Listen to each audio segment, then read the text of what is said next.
Algebra 2, word problems. So as in our book, we have to remind ourselves when approaching word problems that the first thing we should always do is read the question through in full and then identify what letters we're going to use to represent our unknown values. So it doesn't always have to be X, Y, and Z. It could obviously be A, B, and C or S, D, T. Depending on what information is provided in the question, we'll choose the appropriate letter to represent our unknown variables. Once we have that unknown variables identified, make sure you make a list of them. So to state X represents what, Y represents what, and so on. And then often we express these unknown values in terms of the other. So once we've converted our word equation into a mathematical equation, we can then see, is it a expression? Is it a linear equation? Is it a simultaneous equation if we have two variables? Or is it going to end up being a quadratic equation? So with each of these types, once we have it converted into a mathematical equation, the maths becomes straightforward and easy. But when we solve for the answers, we always have to make sure, was there units given to us in the question? In which case, we need to make sure we have a big fat NB next to it. Units must be in our answer if they're provided in the question. Also then, we must make sure that we're going to check our answers. Do they make sense? The answers have to make sense. So if you're looking for length, length can't be negative. If we're looking at time, time can't be negative. So we just make a note to ourselves, length or distance or time cannot be negative. So we discard any negative answers in that case. The other thing is if we're looking at dimensions, if we sub back in a value for our dimensions and it gives us a length that's not possible, then we must also discard those values too. So basically discard any answers that don't make sense.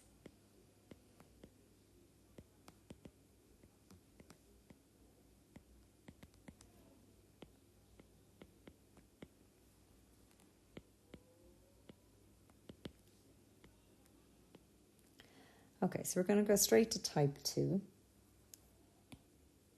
where type 1 is our algebraic expressions, and type 2 in this video we're going to look at is the linear equations. So we're going to do question 1 on page 55 in our textbooks, where we're given a small bag of cement weighs X kilograms.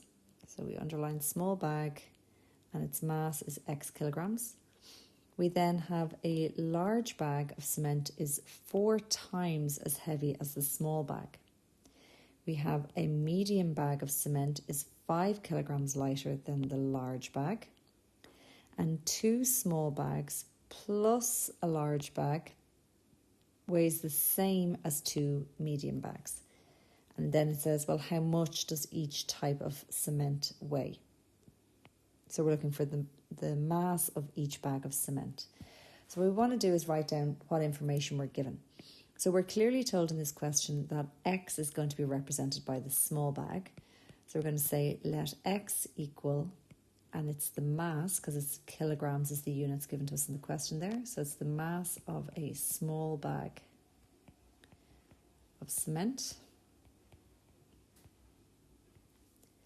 The next thing is, well, what's the relationship for the next 2 bags? Well, we have a medium bag and we have a large bag. So we're told the large bag is 4 times as heavy as the small bag. So if X is the small bag of cement in kilograms, I should have there, then 4 times that is going to be 4X. So that's going to be the mass of the large bag of cement. And again, that's in kilograms. And then the third relationship there is the medium bag of cement. So the medium bag is 5 kilograms lighter than the large bag.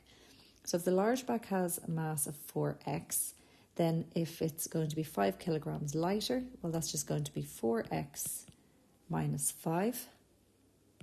And that's going to represent the mass of the medium bag.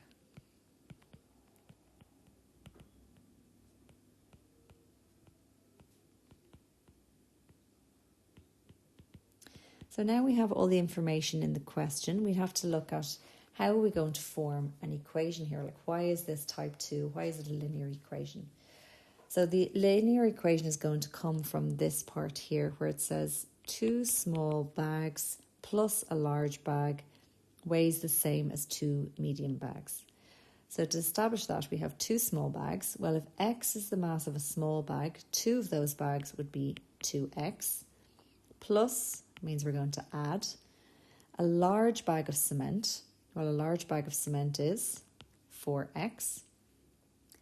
And that equals the same as 2 medium bags.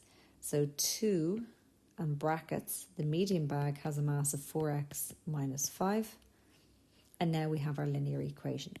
So in other words, we had the 2 small bags. And then we had a large bag. And then we had 2 medium bags. Okay, so now to simplify, our equation is all in terms of one variable. So we just get the variable on the left. So in other words, x. So we have 2x plus 4x is 6x on the left. 2 times 4x is 8x. 2 times minus 5 is minus 10. Bring x to the left-hand side. So therefore I'm going to subtract 8x from both sides. So that gives me minus 10 on the right. And 6x minus 8x is minus 2x equals minus 10. So dividing both sides across by minus 2, I get minus 10 divided by minus 2, which is plus 5. So the question then we have to finish in context. We're not just solving for x here. The context is this little bit here at the end where it says how much does each type of bag of each cement weigh. So to finish off, we go, well, the small bag is X. So therefore, that's going to have a mass of 5. And units were given, so I must give units in my answers. So kilograms. The medium bag, sorry, I should say the large bag. I had second in my list there. So my large bag was 4 times the small bag. So that's 4 times 5, which gives me 20 kilograms. And then, of course, we have the medium bag is 5 kilograms lighter than the large bag. So if the large bag has a mass of 20, the medium bag is 5 kilograms lighter, which means it must be 15 kilograms. So now we have our answer in context. So the second example we're going to look at is the worked example on 2.28. And it says Sean requires an alloy of metal. So an alloy is a mixture of different metals. And we're told that this alloy of metal is 30% copper. He has 50 grams of an alloy that is 20% copper. And we're told to let X be the amount of an alloy that is 70% copper. Sean's then going to mix all of the 20% alloy and he's going to produce the 30% copper alloy. And we have to find the value of X.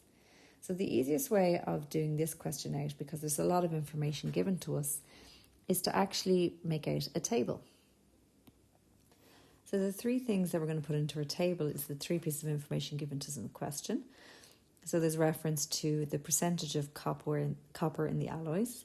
There's mass of the alloys, and then there's the amount of copper in the alloy. So if we look at the first one there, we have the percentage copper. So we have 3 percentages there, which is 20%, 30% and 70%. So of course, as a decimal, 20% is 0.2, 30% is 0.3, and 70% is 0.7.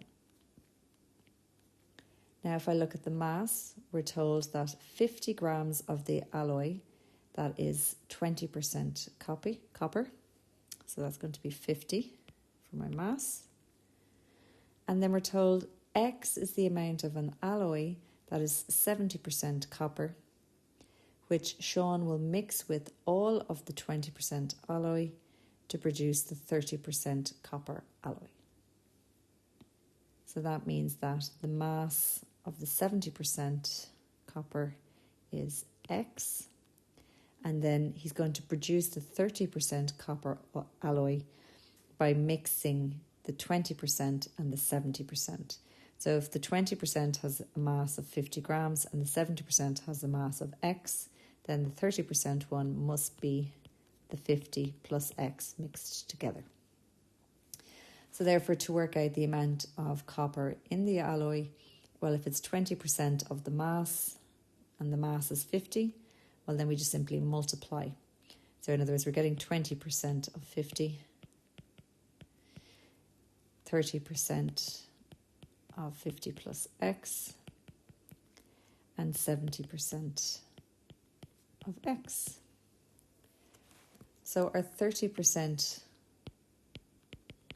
copper alloy is the mixture of the 70% and the 20%. So this is where we're going to form our linear equation. So again, by extracting that information from the question and writing it down, then the equation is straightforward after that. So we have the 30% copper alloy. So from our table, that's 30 times 50 plus X, so 30% I should say. The 70% was 0.7 times X, and the 20% then was 0.2 times 50. So let's simplify that. So 0.3 times 50 gives me 15. 0.3 times X is just 0.3X. 0.7 times X is 0.7X. And then 0.2 times 50 is 10. So bringing all the X's to one side. So 0.3X minus 0.7X is, we bring it to the left-hand side. And then I'm going to have 10 minus 15 on the right-hand side. So that's minus 0.4x on the left equals minus 5. And dividing both sides across by minus 0.4 gives me x is equal to 12.5 grams.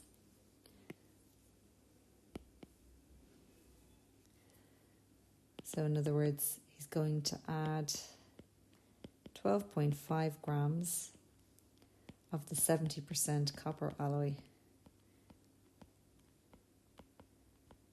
to the 20% one, so he can make the 30% copper alloy. Okay, so if you do the questions then marked in your book, and see how you get on.